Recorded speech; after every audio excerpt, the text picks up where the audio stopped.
wow, mas may karapatan ako dahil ita lang yan.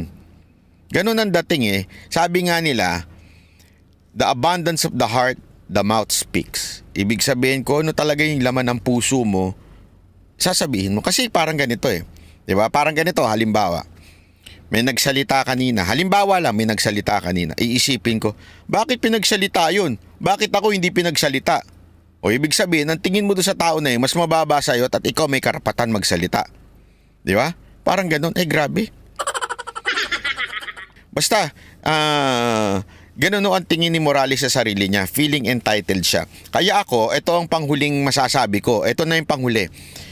Maisog, parang awa nyo na. Gumawa kayo ng rally na ang mag-i-intro si Morales.